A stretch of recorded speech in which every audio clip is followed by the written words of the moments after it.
Good day, my friends, and welcome to Channel 42. My name is Wilma, and today I'm calling this episode, How Did We Get Here from There? The truth is that getting older kind of sneaks up on us. If we look back over the last 10 or 20 years, we can probably pinpoint a few things that were kind of a harbinger of things to come. But, well, remember when you used to just sort of dash into the store to pick up a couple of things and then you didn't mind waiting in the line and getting back out to the car? But then it gets to the stage where you pick up a shopping cart even though it's a couple of things, because the store's so big and the lineups can be so long, and it's good to have the help to get the stuff out to the car. Then you start parking the car close to that kiosk, where they keep all the shopping carts. So then you can walk into the store and do your stuff and then walk out with the shopping cart. You start finding places to lean on because it relaxes your back for a little bit. You start using the handrail. Remember when your mother used to holler at you, "Use the handrail, you're gonna fall," etc., etc. Personally, I started sticking a cane in the car just for emergencies. Must be 20 years ago. Then when I was away, if I was abroad or something like that, I would find myself borrowing or even buying a cane. And I ended up with this fine collection of canes at home. Could only find one at a time, mind you, but still in all, I had a fine collection. I finally started out, I bought this one. This is a collapsing cane, and it folds up very nicely. Gave the guys at the airport scanner pause for thought a couple of times, but look at that. There you go. Nice sturdy cane. And you can get those in all sorts of drugstores, hardware stores, that sort of thing. So this was a really, really good option for me. Of course, this became my favorite instrument. This is my walking stick. A co-worker's dad made these as part of his retirement project. And I mean, look at this. It's a work of art. Beautifully sanded and finished, and it's got all these whorls in it because there was a vine that climbed up over it. And the thing I like about this best is that it means the pivot point, because I'm hanging on to it. Actually, it goes this way.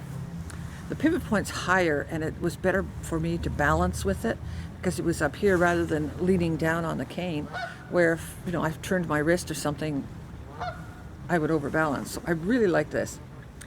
The other thing is that it was just the right height so that if I got tired, I could lean my chin on it. And I'll tell you, when your back is hurting, chin leaning really counts as a lifesaver because it takes the tension off the back.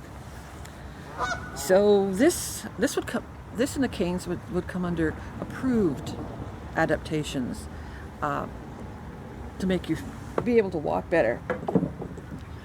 Another option, which I tried, didn't work out terribly well for me, but are these walking sticks. Now, I know them as Nordic walkers. I think they were the first ones to bring them out. These, to be fair, these are called Rockwater Designs trekking poles.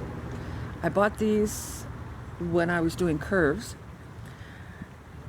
and these are really cool. I've seen small seniors groups walking down the trail, and they look really good, and they're marching right along. The beauty of them is that they give you a balanced support, one in each hand, gives you lots of shoulder movements, keeps your posture nice and straight, easy to use, not desperately expensive. Unfortunately for somebody like me with 3 left feet, they didn't work out nearly as well, and they had one major disadvantage for me, which was no place to sit. Because sometimes, if you've got a bad back, you know this, sometimes the only real respite that you can get is like even 15 seconds of being able to sit. half a minute of sitting just gives those muscles that moment to relax, and then they can start working again. These come under the heading of really good suggestions for walking aids. Really, really good, because they're adaptable, they're fantastic. However, I have seen, in fact, just a few minutes before I came out to do this, I saw somebody using just one. I'm sure that if the designers, the manufacturers saw that, they'd probably have a minor heart attack. They're meant to be used in twos for balanced posture, balanced walking, and that's what we're really, really concerned about. I'm going to mention something that comes under the heading of, it's not a walking device, but those of us who need a bit of assistance with our walking know we do this. So I have to mention it, and that is the bundle buggy. Now, for those of you who do not know what a bundle buggy is, you know those little carts, they're about 2 by 3 or so, about 3 feet high, big broad handle, 4 wheels. You see people hauling them behind them for groceries, for laundry, for all sorts of things. And the beauty of the bundle buggy is not only that you can transport a lot of stuff in them, but because they're fairly sturdy for what they're intended, they stay stationary, and it means you can lean on them for a few minutes. And it's almost like having a cane or a walking stick or something, because it looks a little more elegant than leaning up against a telephone pole if you need to rest. However, I do have a few thoughts on it. And when I say thoughts on it, I really should say, I've done this, don't do it. I have a number for you. 62.34 pounds per cubic foot. That is the weight of water. So if you figure one of these bundle buggies can hold 2, maybe 3, the big ones maybe 4 square feet of stuff. And you start putting milk and juices and, I don't know, vegetable oil, detergents, meat and veggies and cans and whatever.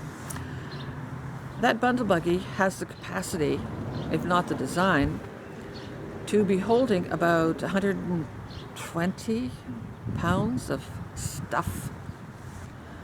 So you picture you're dragging that along behind you, so you're pushing this shoulder out of whack, your arm is being strained, your elbow is being strained, your wrist is being strained, your hips are out of line, your knee is taking extra pressure. You get the point. So you switch it over to the other hand, the less dominant hand, sort of to balance it off, and that gets sore, and so then you commit the ultimate sin. You pull it in front of you and you start pushing it. Now, it's designed to be pulled, it's not designed to be pushed. The axles aren't designed that way, the frame isn't designed that way. And you have the added problem of not being able to see where you're putting your feet. So you've gone from dragging it behind over uneven pavement and getting it caught on pieces of concrete and whatever, to walking blind. And if you don't end up going, as my mother used to say, ass over tea kettle, you're doing well. I've done this many times myself, and I have a story for you. I had taken my bundle buggy from where I was living up to the library, unloaded a pile of books, and then headed over to the bank. Once I was at the bank, my back was hurting a lot, so I called a cab, both cab companies, an hour and a half because all the taxis are out of town. The bus doesn't go from here to there, so I called my son and said, please come get me, take me home. So bless his heart, he showed up, and so I walked over to him from the bank to the car, and as I'm doing that, I look at his face, and I look down at myself, and I'm pushing the bundle buggy like it is a walker. I'm going to leave the story there because I'm going to pick it up in the next episode, because really it's part of the next episode. For now, I'm going to give you a couple of links, and they go to the same place. A World Wide Web link and a Facebook page link, and they both go to McMaster University's Optimal Aging Portal. Now, if you want cutting edge information on the aging process, anything you want, this is a really, really reputable source of information. And I would urge you to take a look at what they have to say about walking for seniors, the benefits of it, how to walk, how speed of walking affects how it affects you. At the same time, take a look at what they have to say about falls in the elderly. Because if nothing else, if nothing I say will convince you, and nothing that you see in your life will convince you, take a look at what McMaster University has to say about the fallout from falling, because it's a little unnerving, to say the least. And before I give you the thought for today, the takeaway, I have something to share that I'm really excited about. And that is, I'm going to show you this. For the first time in 65 years, I'm looking at the world without corrective lenses.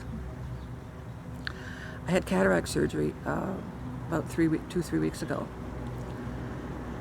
And I believed, but I didn't really believe when people told me how much my vision was going to improve. I'm seeing better out of this eye now than I did with glasses even. But the real change in it is colors. And people told me that this was going to be like this, but I can't believe how green the grass is, or how red my jacket is, or how blue the sky is, and how the clouds are white. They're not creamy, they're just absolutely dazzling snow white. It's like the world has taken on a whole new vibrancy. And I think vibrancy really is what this is all about. Our life sort of has little diminishing factors all the way along. And this right now, when I was working, they used to tell us about how the lens yellows as you get older. And sort of intellectually, I understood that they weren't seeing these bright colors quite as brightly as we were, but I didn't really understand. And now it's like, wow, it's exciting and it's absolutely exhilarating, and I'm running on, but it's just so intense. Of course, it does make it very bright. So excuse me if I put the glasses back on for a few minutes. But isn't it what life is like? We start to maybe lose some of the vibrancy of our life. And we're on an agenda here, folks. What have we got? 5, 10, 15? Some of us will have 30 years, but most of for most of us, it's going to be another 10, 15 years, if we fit into the normal life expectancy. So why not live it as vibrantly as we can? And mobility is the key. Independence is the key to a lot of that. And mobility can be defined in all sorts of ways. We're looking at mobility for us right now, because this is a crucial point before we start falling down and breaking something. Before we start having limits that are genuinely going to curtail what we do. So head on over to my next episode, and we're going to talk about actually purchasing that walker, the ways and means and options. I think you might find it interesting and worthwhile. I hope so. We'll see you there. Bye for now.